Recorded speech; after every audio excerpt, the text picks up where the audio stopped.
Oi gente, tudo bem com vocês? Hoje a gente vai começar a tão esperada viagem para o Peru.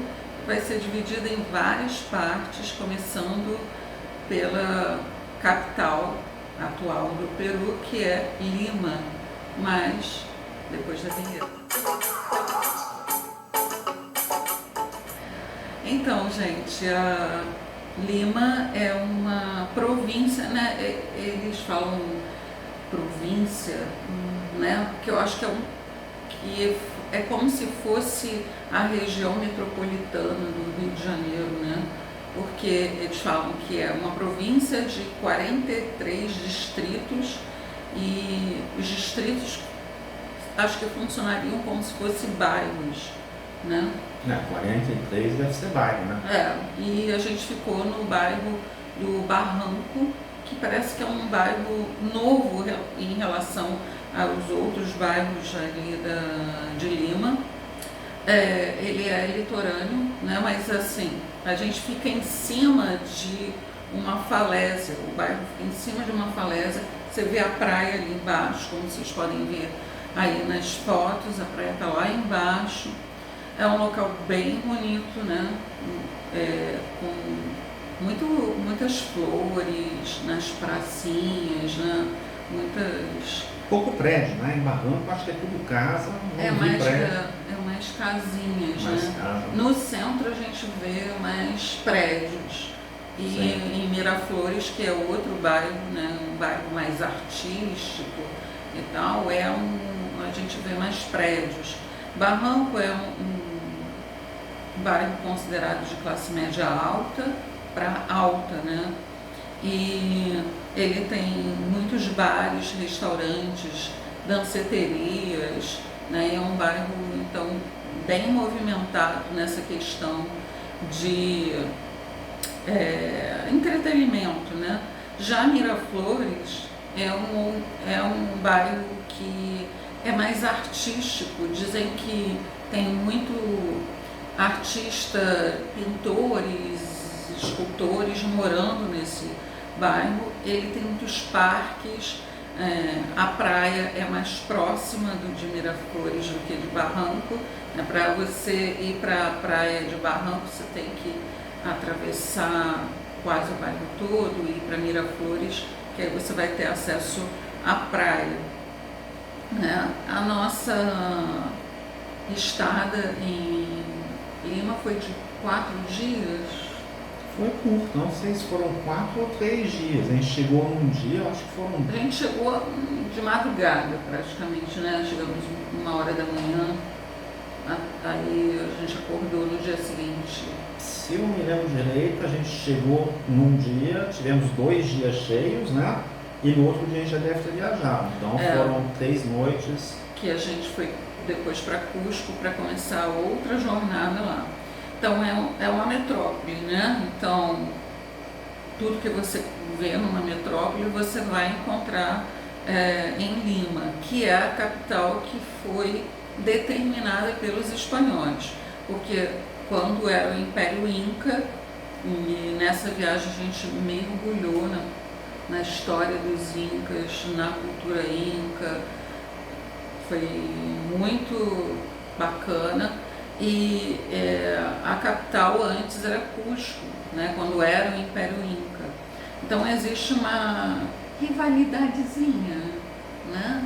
Os cusquenhos falam, vocês limenhos são capital porque os espanhóis determinaram. Agora nós somos a origem toda do Peru, a cultura do Peru e tal. Muito bacana. O Peru hoje ele tem uma marca bastante importante em função do turismo e da gastronomia, que foi bem surpreendente para nós a gastronomia. Começar a falar do Museu Larco, que foi um museu que foi fundado em 1926. Ele é um museu privado, né? O Rafael Larco Herrera, que fundou esse museu. A história foi a seguinte: houve um tsunami que atingiu a cidade de Lima. Até tem história engraçada, né, sobre esse tsunami que o pessoal falou, se afastem. São dois tsunamis diferentes, né? Esse tsunami que a gente vai falar primeiro, que é relacionado a esse museu, esse foi um tsunami mesmo, né, que inundou tudo, inclusive a propriedade, né, ou fazenda desse fundador. E quando ele foi escavar, recuperar, né, consertar os danos, ele acabou se deparando com muitos artefatos incas, né? Pré-colombianos, pré-colombianos, que é pré-inca e inca. Que o tsunami removeu tudo, ele foi escavando e acabou descobrindo coisa, né? Quer dizer, além arqueológicos. Acabou descobrindo sítios arqueológicos. Nós vamos falar logo do outro tsunami, né? Quando a gente esteve lá, pouco antes teve um aviso de tsunami, né? E aí as autoridades pediram para que o povo se afastasse da área costeira. Só que o povo fez o contrário, foi para a área costeira porque queriam filmar, tirar selfies, né? Olha só. Então encheram a orla lá, todos esperando um tsunami. E as autoridades falando, bom, sai daí, vai ter tsunami. Aí o tsunami acabou sendo uma decepção, porque o pessoal ficou com água até os joelhos. Aí as autoridades ficaram felizes, né? Porque não houve danos. E a população ficou frustrada, porque não teve nada para, né, fotografar, filmar, mas enfim. O pessoal acho que não tem noção do que é um tsunami, né? Que destrói tudo. E não aconteceu o que estava previsto, mas foi melhor que não tivesse acontecido, né? Mas a gente viu o eco, né? O que onde você vai na área costeira tem assim barreiras, né? Aviso de tsunami. Então acho que tecnicamente eles estão atentos, né? Estão preparados e para qualquer tsunami eles têm lá as rotas de evacuação. Porque a costa oeste da América do Sul, ela está na ponta de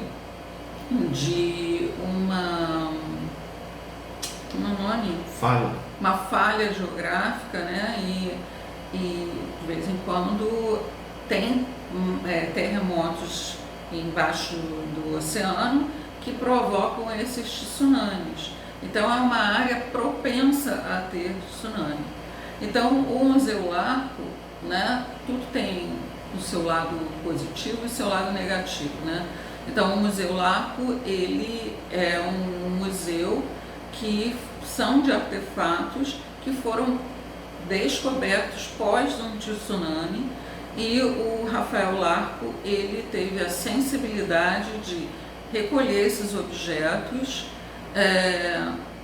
deve ter tido muito auxílio de arqueólogos, historiadores, e montou um museu. Ele fica no Pueblo Libre, né, que é um dos bairros, né, ou províncias lá do Peru. O Museu Larco, ele conta a história pré-colombiana, né, desde a chegada dos humanos aqui na América do Sul, através do Estreito de Bering, né, e ele mostra que os incas, né, foram uma civilização que foi encontrada pelos espanhóis, mas existiam várias outras civilizações antes, e que os incas, como formaram uma civilização muito mais forte, muito mais poderosa, ela foi pegando, né, ela foi dominando essas outras civilizações e formando o Império Inca. Então ele conta cronologicamente toda essa trajetória até chegar ao grandioso Império Inca, né? A dominação espanhola, ela se deu muito pela questão de outros povos estarem muito cansados da opressão inca e achando que a chegada dos espanhóis ia ser benéfica para eles sobre a questão de opressão, e foi pior, né? Ela foi muito mais opressora do que os incas eram, destruiu toda a cultura existente. O que a gente tem o que foi preservado de alguma forma e que foi historiadores e arqueólogos foram descobrindo e montando a história. Ainda tem muita coisa da cultura inca que os indígenas, né, os povos locais ainda preservam, mas muita coisa assim foi destruída. Houve miscigenação bastante grande, né, colocando não só a miscigenação, como o sincretismo religioso misturou as crenças incas com a religião católica para se conquistar, né? Você tem alguma coisa para acrescentar sobre o Museu Larco? Não, eu acho que é interessante é isso, né? Um dos grandes motivos pelo qual a gente foi do Peru é justamente essa questão pré-colombiana, a história dos Incas, e você pensa em Inca, mas antes dos Incas houve outros povos, né, que os Incas dominaram, e a gente ouve falar muito dos Incas porque foram os Incas que os espanhóis encontraram. E eles formaram um grandioso império, né, que pegou não só o Peru, pegou o Chile, atuais países, né, Chile, Equador, um pedaço da Bolívia, o norte da Argentina também era do Império Inca. Então foi um império muito grande, muito forte, com uma arquitetura impressionante, né? Que a gente vai falar muito sobre essa arquitetura. Nesse museu a gente viu 4.000 anos de história pré-colombiana, né? A gente tem ali artefatos de ouro, tapeçaria, tem os jardins fora do museu são maravilhosos. Verdade, tá? Temos umas fotos aí dos jardins, são muito bonitos. Muito lindos. O tempo estava bom. É verão, não chove em Lima em hipótese alguma. Muito estranho isso. Não chove, porque parece que o vento empurra a umidade para fora do território, né, do continente, e aí não chove em Lima. É impressionante isso. Como que é o abastecimento de água lá?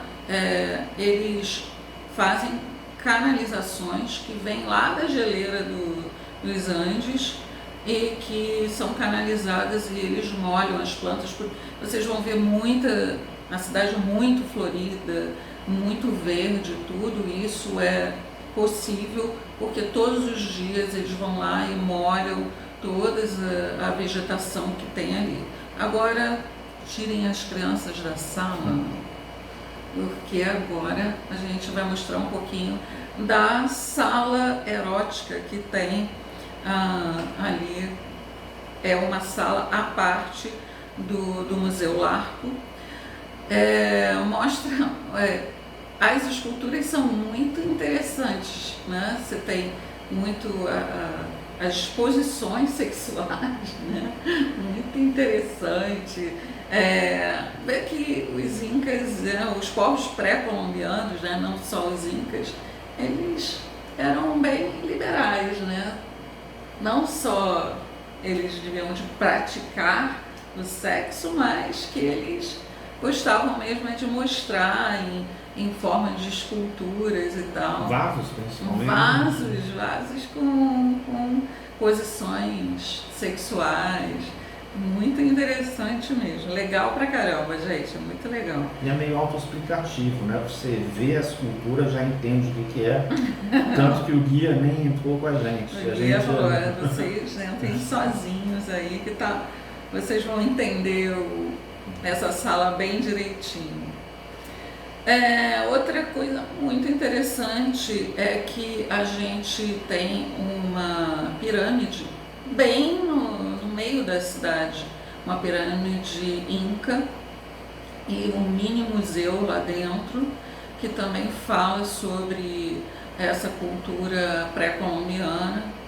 E é bem interessante que você vê carros passando em volta, né? A rua normal, principal ali, com prédios e tudo bonitinho, né, porque já era um bairro mais com prédios, e uma pirâmide inca ali. Isso é muito bacana porque é o quanto os peruanos, né, eles preservam a sua história antes da chegada dos europeus, né.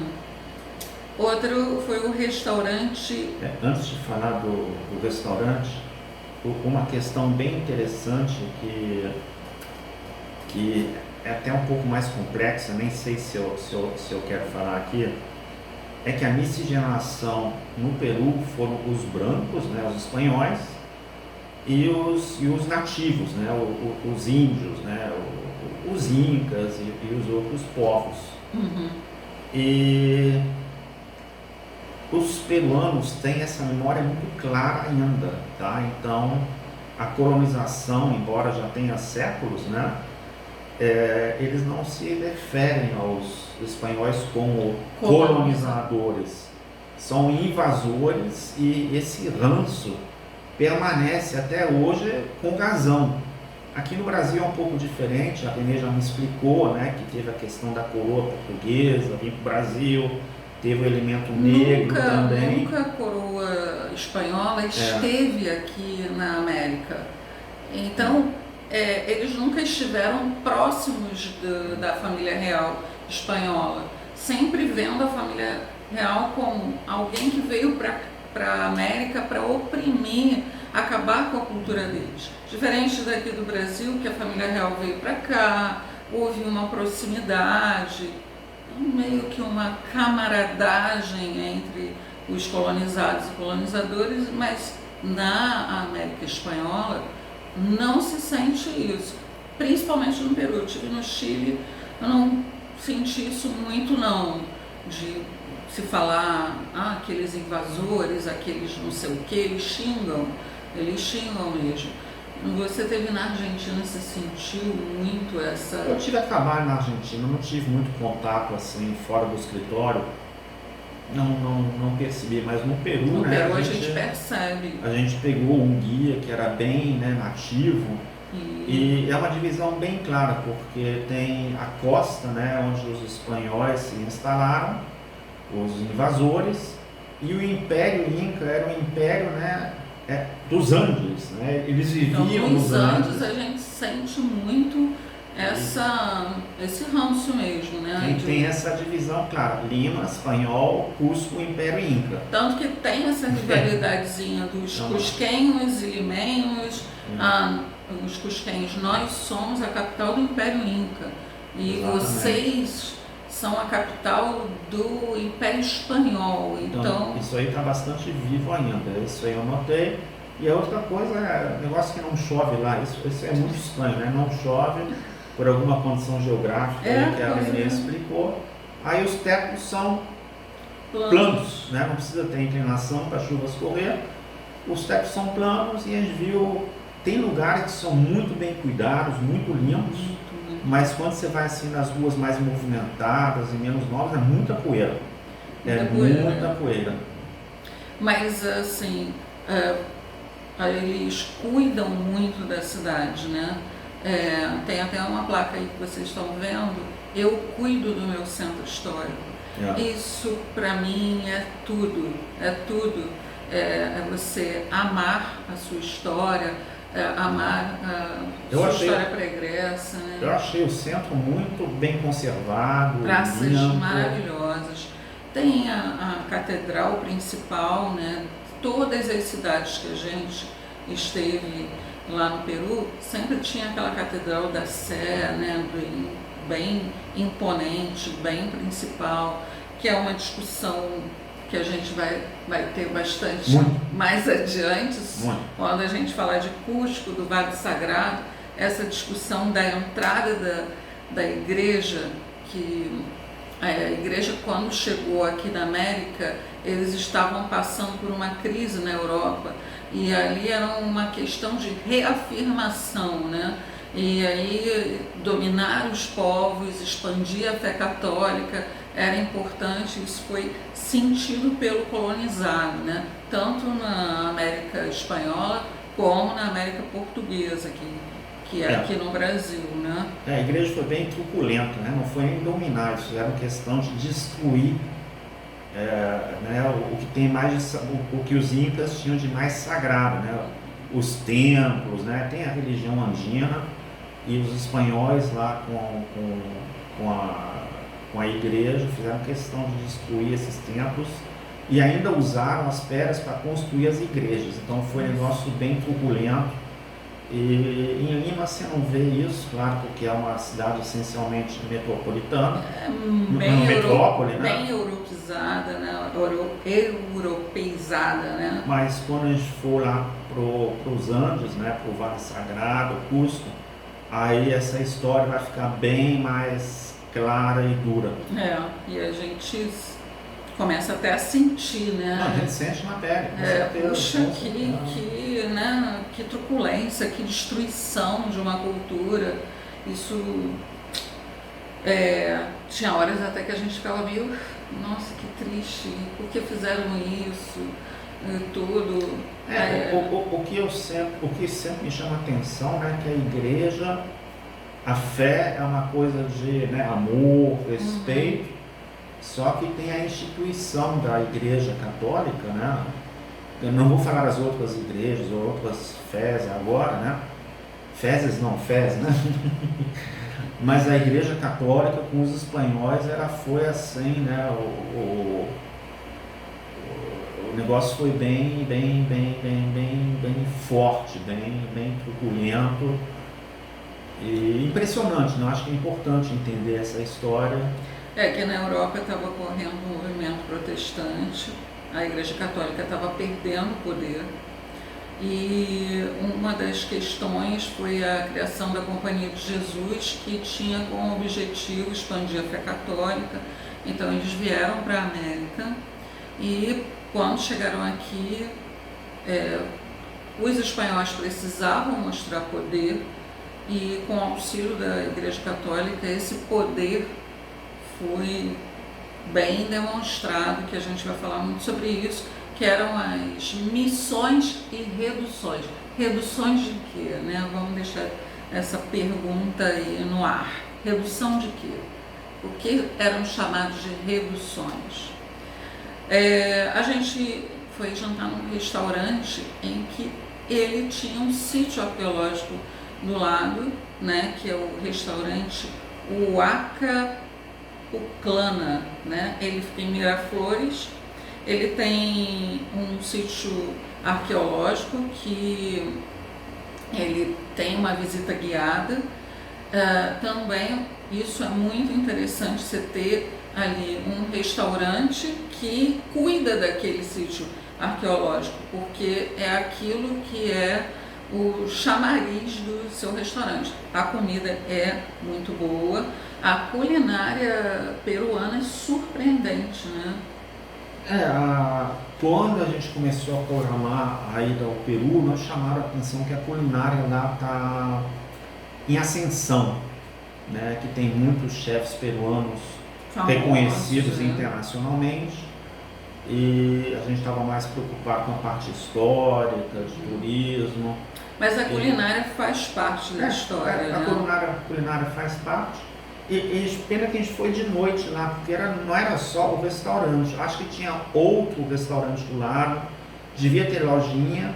E obviamente a gente não fez o tour pelo sítio arqueológico, que estava escuro, né? Gente, todas as viagens, gente, depois que termina a viagem, você fica assim, aquele lugar, a gente não aproveitou direito, porque na hora é muita coisa para você ver, A gente foi de noite, a gente foi de táxi do hotel lá pro restaurante, fomos pro restaurante, vocês vão ver as fotos, mas depois sempre fica aquele gostinho de, poxa, podia ter aproveitado mais. Eu acho que a gente até entrou no restaurante errado, né? Porque tinha mais coisa lá, era tipo um complexo. Um centro gastronômico, né? Com certeza tinha lojinha que a gente não viu, mas valeu a pena.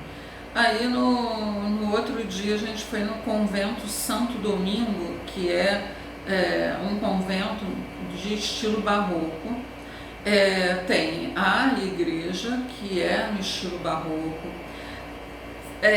pinturas muito bonitas, também no estilo barroco. Ali a gente não vai ver nada de cultura inca, nada, absolutamente nada.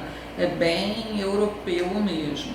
Tem uma biblioteca em que a gente teve muita informação a respeito da questão da independência do Peru, que foi o general San Martín que fez a independência do Peru.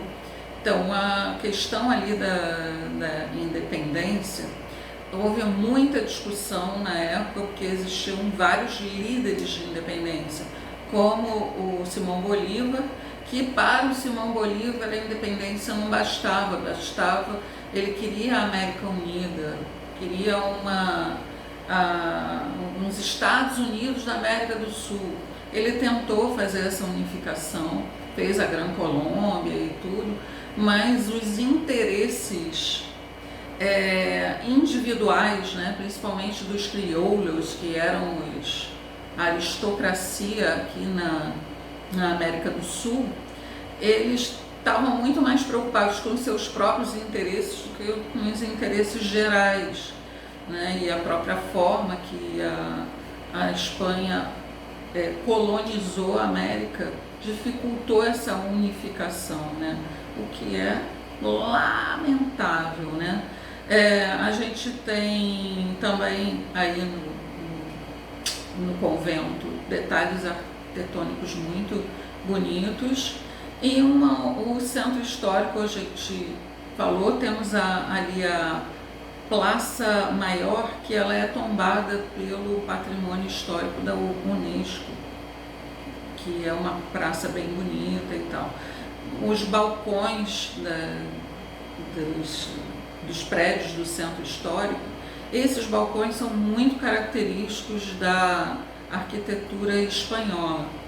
A gente vai ver isso em Cusco também, porque os espanhóis, eles tentaram muito inserir a cultura deles. Vamos ver isso em outras cidades, como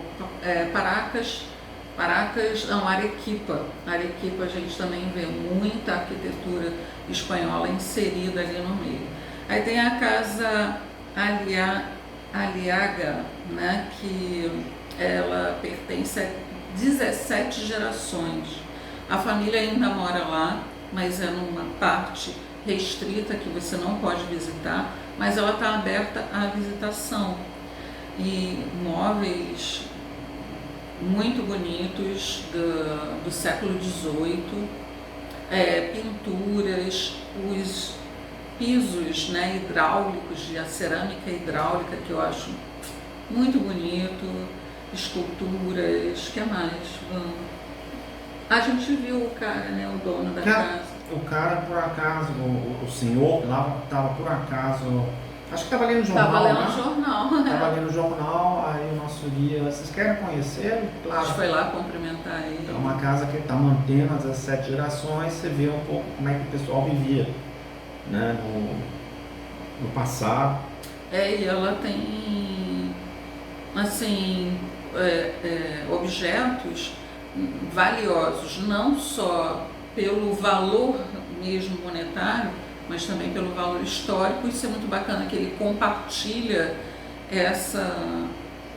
esses objetos com a população, né, com os turistas que podem ir lá, eles podem entrar na casa. É pago, né, também?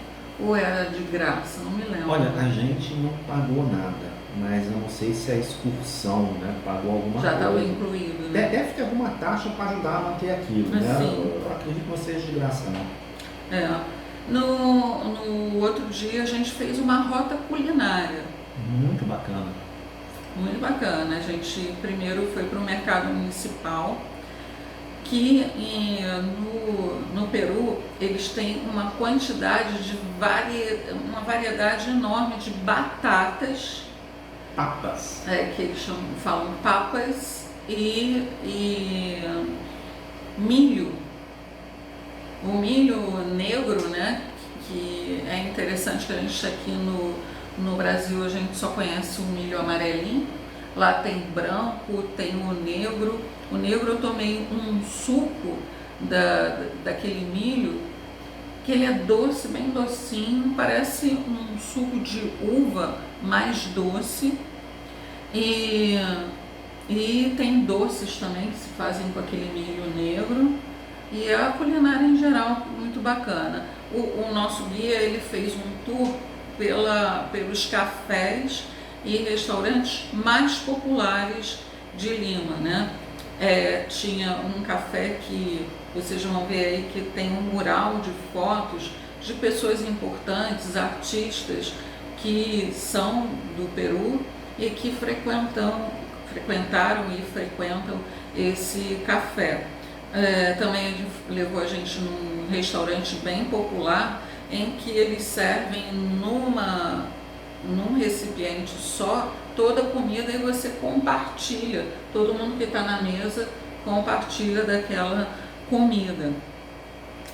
Que mais? A gente foi num restaurante muito chique, né, à noite, que foi o Maido, que é um restaurante que ele está dentro da alta gastronomia lá no Peru, que é de comida japonesa, né?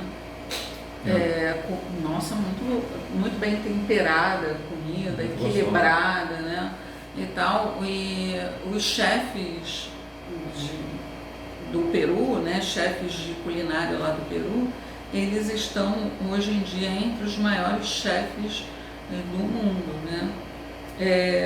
Aí passeando por ali, a gente viu ali no próprio bairro Barranco, onde a gente estava, né, a Ponte dos Suspiros, que diz que ali é onde os casais vão pedir em casamento, né, vão ficar noivos, dar o primeiro beijo ali, né, e tal.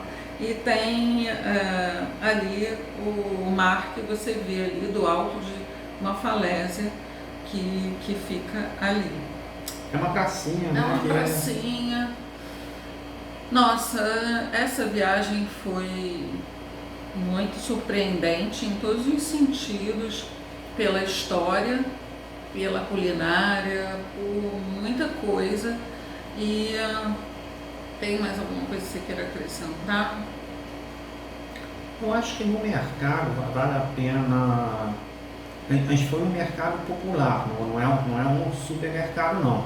Também fomos em supermercado, nesses supermercados comuns que tem em qualquer cidade. Ele levou a gente para conhecer um supermercado lá em Lima. Nesse mercado, que é um mercado mais... não é um supermercado, é um mercado onde as mercadorias estão expostas a granel, né? Então você vê o feijão, e uma coisa que a gente vai falar muito depois é que as batatas e o milho, não é por coincidência que tem muitos tipos de milho, nem muitos tipos de batata, né? Os incas tem muito a ver com isso, né? A gente vai contar depois. Então é incrível a variedade que tem de batata e de milho. Nesse mercadinho, obviamente, a gente viu algumas, né? Mas existem muito mais. Então, que gente... mais? A gente tirou foto na Ponte dos Suspiros, não? Importante. A gente não falou, não sei se a gente falou no começo, né? Peru fica no Oceano Pacífico. Sim. E a gente não mergulhou no oceano em Lima. Até porque Lima fica em cima de uma falésia, né? Não dá para ir facilmente à praia, você tem que descer um escadão, então indicado. E lá a praia é um pouco diferente também, a praia é muito aberta, né? A gente viu marinas, surfistas, Sim. Né? Mas a gente não teve a chance de... E é bem bacana assim você ver como a gente tem aqui no Rio de Janeiro, a galera fazendo esporte na praia, sim. correndo no calçadão, andando de bicicleta e tudo, bem assim, é uma metrópole como outra qualquer, né? E é isso, né? a nossa próxima parada vai ser o Vale Sagrado. Vale Sagrado dos Incas. Dos Incas, que muita história mesmo. E esse aqui é um canal que fala um pouquinho de tudo, gente. E atualmente a gente está falando sobre as viagens que nós fizemos. Essa então foi antes da gente cair nessa pandemia aqui. Ela vai ser dividida em várias etapas porque foi uma viagem longa, com muita informação. Meu nome é Renê, que a gente tem o Ivan, minha boa companhia de viagem. Oh. Ele faz isso, o pessoal deve achar, que casalzinho, casalzinho brega. Casalzinho brega.